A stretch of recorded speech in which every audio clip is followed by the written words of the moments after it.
It's Monday, and that so happens to be the day that I like to talk about monsters. I'm Jeff Arbuckle, and this is Monster Mondays presented to you by Film Seizure. You can catch new episodes of Film Seizure with myself and Jason Oliver on Wednesdays. But you know what? Mondays are for me to talk about monster movies. We're continuing our month-long look at the middle Heisei period of Godzilla films with the fairly well-received sequel to The Return of Godzilla, Godzilla vs. Biollante. Producer Tomoyuki Tanaka had announced the sequel in 1985, but was a little bit concerned about its possibilities. The Return of Godzilla was a lukewarm success at best. In 1986, King Kong Lives flopped both commercially and critically, and it seemed as though maybe people weren't into big monster movies anymore.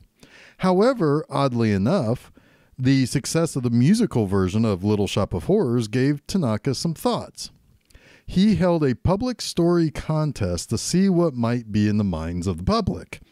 Now, Tanaka had one simple rule for this contest. The focus of the story needed to be around monster versus monster. Godzilla alone in the previous film maybe wasn't the best way to go. In fact, actually no film since had featured Godzilla alone. Well, I guess check that. The 1998 garbage American Godzilla movie had him alone, but considering that ain't Godzilla and not worth mentioning, I'm sticking to my original comment there. Kazuki Omori was chosen as the director, but Omori had a very tumultuous relationship with Tanaka before being selected. Omori felt that the producer was a large reason why the series had gone into decline between the late 60s and into the 70s. Either way, Omori picked a story outlined by dentist Shinichiro Kobayashi. Now, basically, Kobayashi wrote a story around the hypothetical death of his own daughter. That rolls into concern over biotechnology rather than nuclear energy. And this is where things get weird, kiddos. Kobayashi's story is about a scientist grieving over his dead daughter. So the scientist tries to keep his little girl's soul alive by merging her genes with a plant. And how might that be done? Well, with the use of Godzilla DNA. And I can already hear some of you saying, what? But that's the stuff that stayed in the movie, actually. There were thoughts to have Godzilla face off, no pun intended, with a final form of the monstrous plant Biollante, while it has a giant human girl's face on it. Godzilla would then be defeated when Biollante's acid-laden pollen sears his flesh and he retreats into the sea. He would have also seen the scientist create a giant rat in an early part of the experiment as well.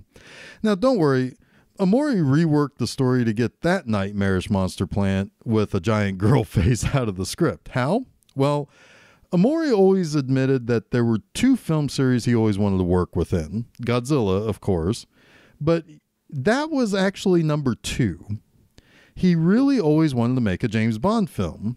So he took that nightmare fuel that I described earlier and replaced it with a spy subplot. There is no better time for me to promote 00 Saturdays each week in 2020 at filmseizure.com. One week it's a sort of a review essay of a Bond film. The following week it's Bond music.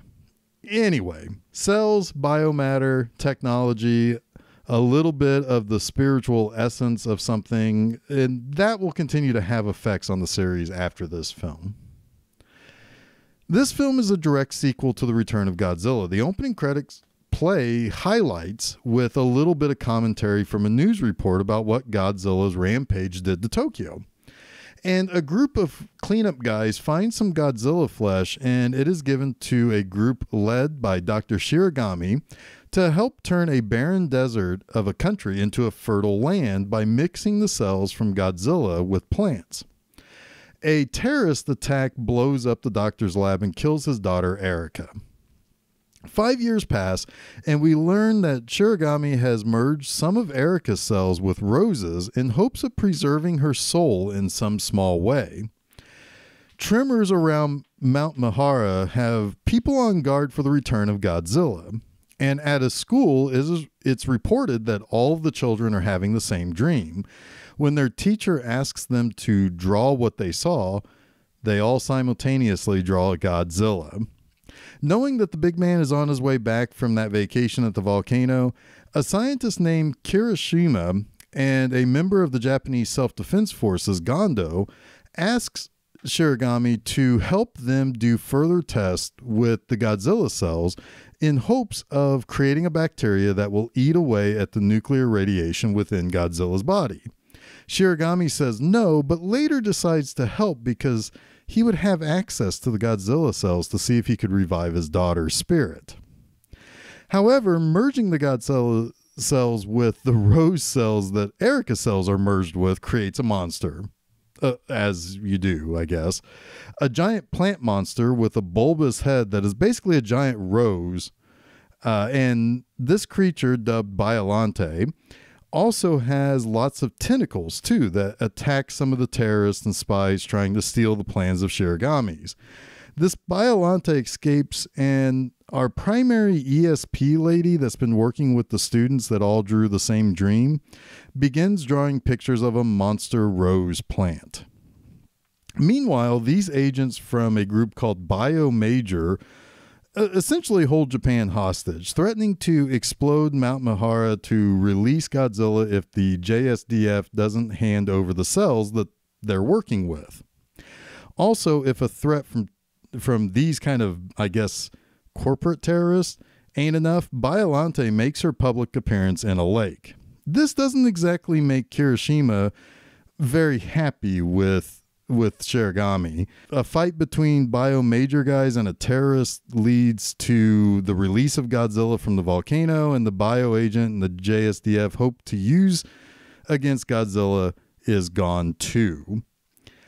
So, really, I mean, it's all kind of gone downhill at this point. Now, Godzilla makes his way into Tokyo, and on the way, he blows up some Japanese battleships, hoping to slow him down. The JSDF launched the Super X-2, an updated and supposedly even more powerful version of the Super X that only had a minimal effect against Godzilla just one movie ago. This time, the drone version of the vehicle does seem to hurt Godzilla a little bit, or at least makes him change course. So instead of him going straight to Tokyo, he kind of takes a little detour to get to Tokyo. Now, Biollante evolves a little bit to have little monster heads on the ends of its tentacles. And what some thought was Erica's spirit in Biollante is basically now gone, and it's just a plant version of Godzilla. Oh, and Biollante is calling to Godzilla too. That is surely not good. Godzilla arrives to where Biollante is, and, well, they immediately try to kill one another. Biollante uses his tentacles on Godzilla, and when Godzilla starts blasting the plant with his atomic breath, Biollante starts to evolve a little bit. But Godzilla lights that bitch up, and it eventually disperses itself as glowing pollen. So, with Biollante seemingly out of the way, the JSDF uses bazookas to inject the bacteria into Godzilla. But it doesn't really seem to work. But Kirishima notes that it might not be doing what they expect because Godzilla is likely a cold-blooded creature. The bacteria can't really work as fast if it isn't warm. So they lure Godzilla to a place where the JSDF can attack and potentially raise his body temperature with man-made lightning. So it kind of works, but Godzilla continues on his path to a nuclear plant to recharge. Just then, Biollante returns at this point, and it basically rains glitter down onto the ground from the sky, and it gets into the ground and reforms itself in a new version that's even bigger and more dangerous than before. Before sticking its tentacles into Godzilla's body and spitting acid pollen at him, Biollante looks to be a little bit more than Godzilla can handle this time. Godzilla stumbles to the sea and falls over as the bacteria starts to take hold. At this time, Biollante decides to disperse again as Shiragami calls out to Erica, who leaves him a message with the ESP lady. However, Shiragami is shot and killed by the terrorist from earlier in the movie. Then that guy gets killed after being chased, and Godzilla gets up, shrugs off whatever those stupid humans are doing, and goes back to the sea, probably thinking this was a really, really strange day in his life. So Godzilla still lives, Biollante is gone, and Shiragami is killed. That's a pretty damn happy ending, isn't it, kids? But anyway, let's get into my 3 things I like about Godzilla versus Biollante. First, Godzilla's return is kind of awesome and something brand new. You know he's coming. His goddamn name is in the title, but his return is being foretold in strange ways, but no one knows if it's real or just some hokum. Children are dreaming about Godzilla, a woman having some ESP feelings around Godzilla's reawakening. Before, Godzilla was part scientific advancement and part human hubris, part science fiction, but this time it's supernatural. So discussion of ESP and souls are in play here, and the build-up to this is really cool. We just learned that the children at the school are all having the same dream. And when they reveal they all have drawn Godzilla, that awesome theme march plays while all the kids are excitedly holding up their drawings. It's kind of reminiscent of Close Encounters of the Third Kind, and it's really pretty cool that they did it this way. Now, speaking of some of that bizarre stuff, it makes for a very complicated movie, but it's not bad complication. It's not convoluted. It just adds all sorts of new stuff to the series, at least from a perspective that we haven't really talked about yet on Monster Mondays. At one point, the ESP girl in this movie tries to slow Godzilla down or redirect him with her brain, and that's kind of odd. That's not even the major plot in the movie, nor is the industrial espionage and terrorist stuff. It's there. It's probably there for filler, but the main story is a scientist is sad that his daughter is dead, and he tries to preserve her soul by merging her cells with Godzilla's cells. That naturally creates a giant monster, because of course it does. That's maybe not even a main part of the plot, to be honest. I don't know if anything is really part of the main plot. This is all to get us from point A, the credits, to point B, Godzilla fighting a giant plant. Finally, Biollante is an interesting creature. It takes what we like, a big giant monster, and adds that second thing I liked about this movie, the weird shit. The creature is 1, part Rose, 2, part Godzilla, 3, sort of possessed by the soul of the creature's creator's daughters that was killed by a terrorist, 4, gigantic and full of weird things like tentacles and plant mouths and stuff, and 5, apparently immortal.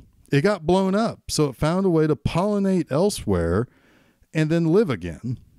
It doesn't even defeat Godzilla, just, I guess, makes him want to go someplace else for now. This movie had like 24 different endings. I don't think they knew which one to go with, so they just ended up using them all.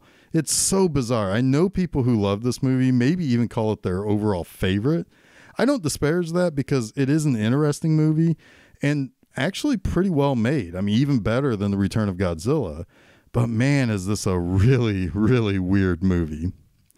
So that wraps up this week's Monster Mondays. Until next week, I'll see you later. And don't forget to check out new episodes of Film Seizure every Wednesday and a new installment of Monster Mondays each Monday on filmseizure.com, as well as places where fine podcasts are found like SoundCloud, Apple Podcasts, Google Podcasts, Stitcher, TuneIn, and Spotify. You can also check out new posts at my website, bmovieanima.com each and every Friday.